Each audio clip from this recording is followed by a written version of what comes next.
नमस्कार दोस्तों, आप सभी का स्वागत है दिल को दहला देने वाली हॉरर कहानी में। आज की जो भूतिया कहानी है यह बहुत ही ज़्यादा खतरनाक, डरावनी और आरा की सच्ची घटित कहानी है। आरा में एक घर है जिसके अंदर स्वाति और उनके पति धीरज और स्वाति के 4 बच्चे रहते हैं। स्वाति को 2 लड़का और 2 लड़की हैं। स्वाति जो है वह बहुत ज्यादा मेहनती है, पढ़ी लिखी कम है, वह मजदूरी करती है। उसका जो पति है वह हमेशा पी के कहीं पे पड़ा रहता है। स्वाति अपने पति को बहुत समझाती है कि मत पिया करो, थोड़ा काम वगैरह किया करो, बच्चों का स्कूल छूटा हुआ है, अगर तुम काम करोगे तो वे पढ़ने जाएंगे, अगर पढ़ेंगे लिखेंगे तो कुछ अच्छा करेंगे, वरना हम दोनों जैसा काम करेंगे। तो तुम क्या चाहते हो कि मजदूर बने? स्वाति हमेशा अपने पति को मोटिवेट करती है कि वह काम करे, लेकिन उसका पति उसे इग्नोर कर देता है।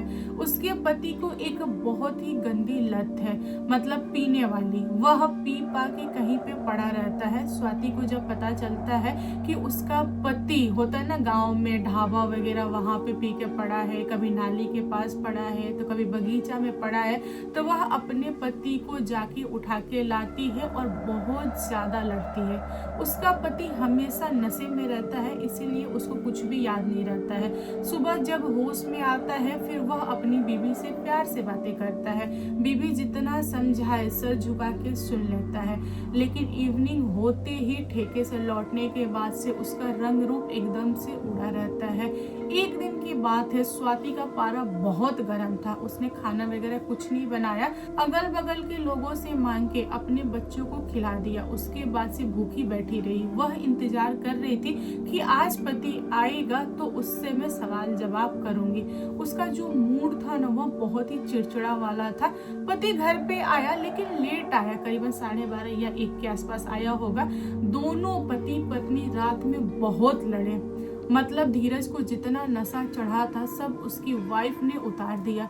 धीरज गुस्सा के बोला कि देखो स्वाति, बहुत बोल रही हो, तुम लिमिट में रहो, वरना मैं घर छोड़ के चला जाऊंगा तो तुम पछताओगी। स्वाति अपने पति को धमकाती हुई बोली कि एक काम करो, अपने बच्चों के साथ तुम रहो, मैं घर छोड़ के जा रही हूँ। मतलब आपस में बहुत लड़ रहे थे और जो धीरज था वह बहुत ज्यादा सीरियस था। उसने क्या किया कि अपना सामान पैक किया और सामान लेके घर से बाहर निकल गया। स्वाति को लगा कि वह ड्रामा कर रहा है और वह सचमुच में चला गया। अब कहाँ गया स्वाति को पता नहीं। स्वाति का पति करीबन 20-22 दिनों से बाहर था। स्वाति हर रोज इंतजार कर रही थी कि अब आएगा या फिर वह मुझे कॉल करेगा। ना ही उसका पति कॉल कर रहा था, ना ही आ रहा था। स्वाति को पता नहीं था कि कहाँ गया। स्वाति बार बार फोन कर रही थी तो उसका नंबर बंद बता रहा था। यह बहुत ज्यादा परेशान थी। फिर स्वाति के दोस्तों ने समझाया स्वाति को कि देखो, तुम्हारा पति जहाँ भी गया होगा सही सलामत होगा, शायद उसको लेट अकल आई है, अभी गया है कमाने, तो कमा के लौटेगा तो कुछ तो लेके आएगा ना, देखो कितना दिन वह तुमसे दूर रह पाता है। स्वाति भी ओके थी, बोली चलो ठीक है। फिर स्वाति भी अपने काम पे ध्यान देने लगी, जैसा काम करती थी वैसा करने लगी। एक रात उसका पति लौटा करीबन 2:30 बजे के आसपास। उसके बाद वह गेट बजा रहा है, बहुत ही ज्यादा नशे में था, काफी टाइम से गेट बजाया जा रहा है। स्वाति की जब आंख खुली तो उसने पूछा कि कौन कौन। धीरज ने बोला खोलेगी या आके बताऊं कि कौन? तेरा बाप बोल रहा हूँ, खोल। स्वाति को ना थोड़ा सा गंदा लगा। उसने बोला कि काम करो, तुम बाहर ही रहो, मैं नहीं खोलने वाली।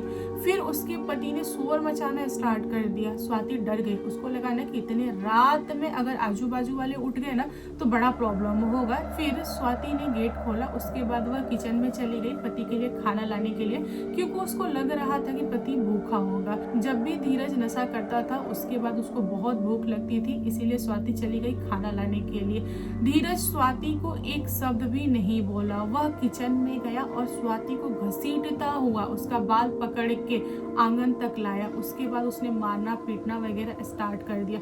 स्वाति खुद को बचा के भागी रूम के तरफ। वह रूम में भी जाके मारा, मतलब बेल्ट, लकड़ी, चप्पल, जूता सब से उसे मारा। उसको बहुत ही बुरी तरह से मारा।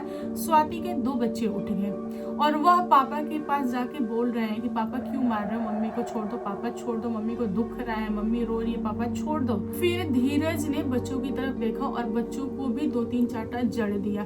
अब स्वाति अपने बच्चे की तरफ दौड़ी और बच्चे को छाती से लगा के मार खा रही है। पति जितना मार रहा है उतना मार खा रही है। धीरे धीरे स्वाति बेहोश हो गई। जब स्वाति की आंख खुली तो उसने खुद को सरकारी हॉस्पिटल में पाया। उसके जो पड़ोसी थे ना, उसको हॉस्पिटल में लाए थे, भर्ती कराए थे। स्वाति ने अपने पड़ोसियों से पूछा कि आप लोगों को कैसे पता चला कि मैं बेहोश हूँ, आप लोग कैसे लाए, किसने बताया? पड़ोसियों ने बोला कि तुम्हारी बड़ी बेटी ने बताया। उसने बताया कि तुम आंगन में गिरी हुई हो और धीरज ने तुम्हें मारा है, तो हम लोग तुम्हें देखने आए थे, तो तुम्हारी बहुत ही बुरी कंडीशन थी, इसलिए हम हॉस्पिटल लाए हैं। एक काम करो, तुम यहीं पे रहो, आराम करो, घर जाने की कोई जरूरत नहीं है। जब तुम ठीक हो जाना दिन घर रिटर्न हो ना। यहाँ पे स्वाति बहुत ज्यादा रोए जा रही थी। उसको ना विश्वास नहीं हो रहा था कि उसके पति ने उसे मारा, क्योंकि उसका पति लड़ता था, झगड़ता था, नशा करता था। कितना भी नशा कर ले वह अपनी बीवी को कभी भी नहीं मारता था और ना ही बच्चों को मारता था, क्योंकि वह अपने परिवार से बहुत प्यार करता था। कुछ समय के लिए नशा होता था तो वह ड्रामा करता था, लेकिन इस हद तक जाएगा कभी भी स्वाति ने सोचा नहीं था। जब स्वाति डिस्चार्ज होकर घर पे आई, उसने सोचा कि आज रात में मेरा पति आएगा तो मैं उससे बात करूंगी, लेकिन उसका पति उस रात नहीं आया। स्वाति पति का इंतजार करते करते सो गई। फिर अगली रात उसका पति आया और फिर से उसे बहुत मारा। मतलब एक शब्द भी वह अपनी बीवी से बात नहीं कर रहा था, सिर्फ मारे जा रहा था, मारे जा रहा था। बहुत ही बुरी कंडीशन कर दिया था। इस बार स्वाति लगी चिल्लाने और अड़ोस पड़ोस के लोगों को बुलाई। जब लोग आए देखने के लिए तो उन लोगों ने पाया कि धीरज के हाथ में बेल्ट है। लोगों ने धीरज को दौड़ाया तो धीरज दौड़ के बहुत दूर भाग गया। मतलब वह किसी के हाथ आया ही नहीं। पड़ोसी समझा रहे हैं स्वाति को कि अपने पति से दूर रहो, मैके चली जाओ, वह पागल हो गया है, वह तुम्हें बर्बाद कर देगा, वह तुम्हें तो मार देगा। एक काम करो, उससे बचना है तो बच्चे को उठाओ और मैके भाग जाओ। लेकिन स्वाति मैके भी नहीं जाना चाह रही थी, क्योंकि उसके मैके वाले बहुत ज्यादा गरीब, कैसे पालेंगे स्वाति को और स्वाति के 4 बच्चों को। स्वाति की हालत जो थी वह बहुत ज्यादा खराब थी, इसीलिए उसने 2-4 दिन काम से छुट्टी ले लिया था और घर पे ही आराम कर रही थी, मतलब खुद पे ध्यान दे रही थी। उसकी तबीयत जैसे ही थोड़ी मोड़ी ठीक होती थी, उसका पति आके उसे बहुत मार देता था, मतलब बहुत भयानक वाला मार देता था। धीरे धीरे स्वाति अपने पति के ऊपर ध्यान देना स्टार्ट कर दी। उसने पाया कि उसका पति जो था पहले, मतलब जैसे बातें करता था, घूमना फिरना, चलना, खाने का तरीका एंड काम करने का तरीका सब कुछ अलग था। इस बार अलग है, वह एक शब्द नहीं बोल रहा है। कहे तो शकल मैच हो रही है लेकिन हरकतें मैच नहीं हो रही है। यह इंसान है कौन? आखिर यह मुझे मार क्यों रहा है बिना गलती का, बिना कारण का? स्वाति को यह चीज नहीं समझ रहा था। वह एक दिन रोते हुए अपने मौसी को बता रही थी फोन पे कि मौसी देखो ना, ऐसा ऐसा हो रहा है मेरे साथ। देन स्वाति के मौसी ने स्वाति को समझाया कि देखो बेटा, किसी जानकार के पास जाओ और उसको दिखाओ, अपने पति को ताबीज वगैरह पहनाओ, लवंग का पानी वगैरह पिलाओ, हो सके उसके ऊपर कोई उपरवार हो, अगर उपरवार होगा तो उसे हटाओ, वरना तुम्हारी जिंदगी नर्क हो जाएगी। स्वाति ने अपने मौसी को बोला कि ठीक है मौसी, मैं कल ढूंढती हूँ किसी जानकार को, क्योंकि मैं तो किसी को जानती नहीं, अगल बगल में पता करती हूँ, अगर कोई तांत्रिक मिल जाएगा देन ठीक है, नहीं तो मैं तुम्हारे पास आ जाऊंगी। मौसी की और बेटी की बात खत्म हो गई। अगले दिन स्वाति ने तांत्रिक के बारे में लोगों से पूछा, लोगों ने एड्रेस दिया। देन स्वाति ने सोचा कि मेरा पति अभी तो गायब है, जब वह आएगा उसे ही पकड़ के ले जाऊंगी जबरदस्ती, ऐसे तो वह जाएगा नहीं, जबरदस्ती करूंगी तो शायद चला जाए। स्वाति ने यही सोचा और उसके बाद वह काम पे चली गई। स्वाति काम कर रही थी, तभी उसकी बड़ी बेटी भागती हुई उसके पास आई और उसने बताया कि मम्मा, छोटा वाला भाई बेहोश हो गया है। स्वाति काम छोड़ के भागी घर पे। उसने आया और उसने देखा कि उसका बेटा बेहोश है।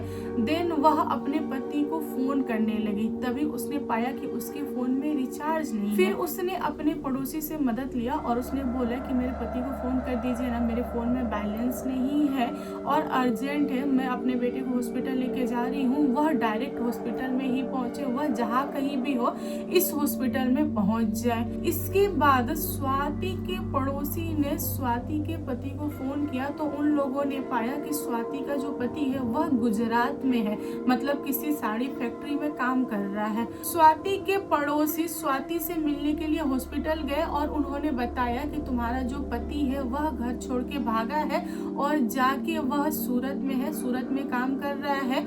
एक काम करो, तुम अपने बेटी की इलाज कराओ, अगर जरूरत पड़े तो मैं आ जाया करूंगा देखने के लिए।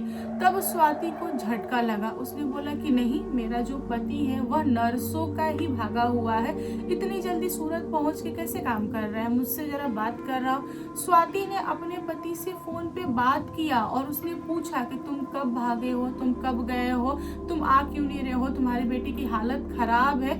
स्वाति का पति फोन पे बोल रहा है कि मैं कैसे आ पाऊंगा, एक काम करो, तुम बउआ का इलाज करवाओ, मैं अगले सप्ताह आऊंगा, मेरी सैलरी मिली नहीं है, मैं 20-25 दिनों से काम कर रहा हूँ, मेरी सैलरी मिलेगी दिन मैं रिटर्न आ जाऊंगा और ठीक से हम लोग दिखाएंगे।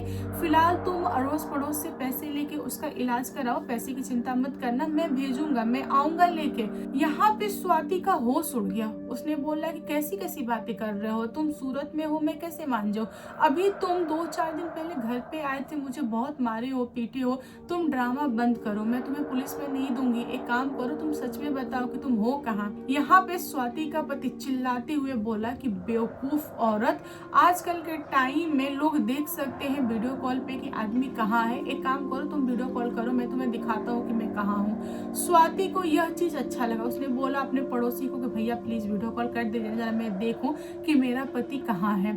जैसे ही पड़ोसी ने स्वाति के पति को फोन किया, उसने फोन उठाया, उसके बाद उसने खुद को दिखाया और साथ में उसने फैक्ट्री को दिखाया जहाँ पे वह काम कर रहा था।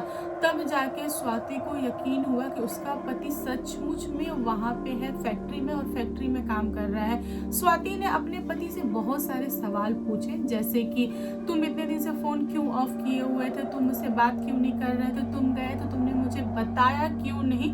तब स्वाति के पति ने जवाब दिया कि देखो, मैं कुछ दिनों तक तुमसे नाराज था और मेरे फोन में रिचार्ज भी नहीं था, मैंने रिचार्ज करवाया, उसके बाद तुम्हारा फोन लगा है, क्यों, तुम्हें कोई प्रॉब्लम है क्या, तुम इतने सारे सवाल क्यों कर रही हो। यहाँ पे स्वाति समझ चुकी थी कि माजरा क्या है। उसने अपने पति को बोला कि नहीं नहीं सब ठीक है, बच्चा हॉस्पिटल में है इसीलिए मैं डर गई हूँ। स्वाति के पति ने स्वाति से सवाल किया कि स्वाति तुम्हारे चेहरे पे दाग कैसा है। स्वाति ने अपना आधा चेहरा छुपाते हुए बोला कि मैं गिर गई थी, इसकी वजह से यह चीज हो गया है, आप इन सब पे ध्यान मत दीजिए, आप काम कीजिए, सैलरी लेके आइएगा, जल्दी से आइएगा क्योंकि मैं आपको मिस कर रही हूँ। स्वाति ने ये चीज बोल के फोन कट करवा दिया। स्वाति हॉस्पिटल में अपने बेटे का इलाज करवा के वह भागी अपने मौसी के पास और वहां जाके मौसी को सारा चीज बताई। उसकी मौसी को भी समझ में आ चुका था कि स्वाति के साथ चीजें क्या हो रही है। इसके बाद स्वाति की मौसी स्वाति को लेके पहुंचती है एक जानकार तांत्रिक के पास। उसके बाद सारी की सारी बातें ये दोनों बता देती हैं। तांत्रिक ठीक से जांच पड़ताल करता है, उसके बाद स्वाति को बताता है कि देखो स्वाति, तुम्हारे पीछे जो लगा है वह एक आत्मा है, बहुत भारी आत्मा है, उसे नॉर्मल मत समझना, वह तुम्हारे पति का रूप लेके आ रहा है, सबके सामने आके तुम्हें मार रहा है, पीट रहा है। कभी उसने तुमसे बात किया क्या? स्वाति ने बोला कि नहीं, कभी बात नहीं किया, उसने मुझे भी मारा, मेरे बच्चों को भी मारा। तांत्रिक ने भरपूर खुलासा किया और बताया कि देखो, उसको भेजने वाला कोई और नहीं, तुम्हारा अपना है।